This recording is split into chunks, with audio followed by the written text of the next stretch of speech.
second day in St. Thomas was pure vibes and adventure, and guess who joined me? So hi, I'm Kimberly. My new best friend Kimberly from Kimasa Travel Services. Seriously, this woman is not just competent and knowledgeable, she's an all-around awesome human being. We had so much fun, it felt like old friends just hanging out again. First up on our St. Thomas escapade, we rolled up to the Holland Crocodile Sanctuary. This place is special. The caretaker, Henriques, gave us the full rundown on how this incredible sanctuary works. It's a vital safe haven for Jamaica's crocodiles.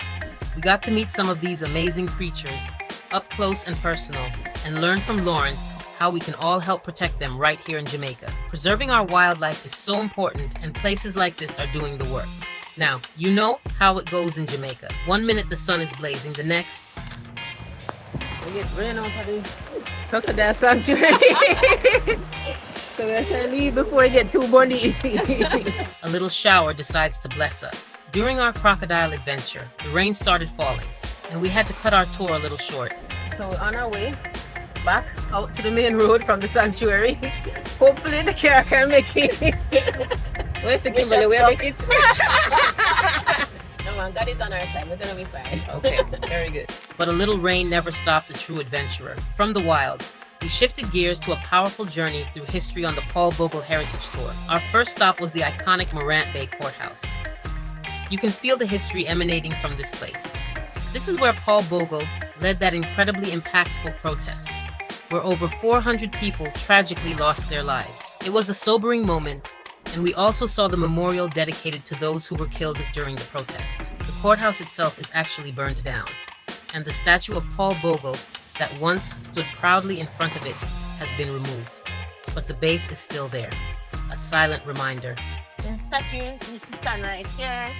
His courthouse was properly put together. Court usually used to be held here as well. But since they burn it down, court is no longer here. It's held down at basically where we call Church Corner. Okay. On the outskirts of Morant Bay town. Okay. Then we headed to Stony Gut, which holds even more significance. This is where Paul Bogle served as a deacon, and you can still see the remains of the church where he preached. And get this, his grandson is actually buried right there at the Stony Gut Memorial Site. Talk about walking through living history. It truly gives you a deeper appreciation for the struggles and the triumphs of our ancestors. When Paul Bogle escaped, when he ran away, it was actually the Maroons that turned him over. Oh really? Yeah. In keeping with their treaty that they have with the Queen, that was a part of their treaty that if there was somebody that they were looking for, they would turn over the person to them if they found them. And for our grand finale, we traded history for pure natural beauty, the breathtaking Reggae Falls. This place is majestic. We linked up with a local guide, Donovan, who cooks at Reggae Falls on the weekends and is basically the Reggae Falls whisperer. He helped us navigate the river and the falls like pros. My option on the weekend, we do like jerk chicken festival, soup, with rice and peas, stew, chicken or a little fish. That's what I mean, but if you order something, we will get it. I'll do it for you. So if you want something special, you can call you ahead and you prepare it. Yes, right away. How many people minimum? Minimum? Yeah, like if you have like at 40 least. people. So if you want 2 people alone, you can call you ahead of time or not? Yes, You can still 2 call. people all the time. Okay. Yeah, man. From one go, we start from a low number. You know.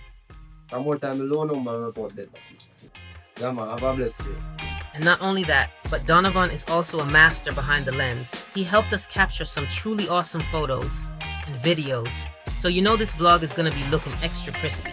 So there you have it, my second and last day in St. Thomas. That was truly unforgettable. From the wild wonders of the crocodiles to the profound echoes of history at Morant Bay and Stony Gut, and finally, the refreshing embrace of Reggae Falls. It's adventures like these that remind you just how much magic Jamaica truly holds, beyond the usual tourist spots. If you loved this adventure as much as I did, don't forget to hit that like button, share this video with your fellow adventurers, and of course, subscribe to the Uncover Jamaica channel for more authentic Jamaican vibes. Until next time, stay golden and keep exploring. Walk good. Okay, Kim. She's from the rock. She's the one who doesn't like the guy? Yeah, she's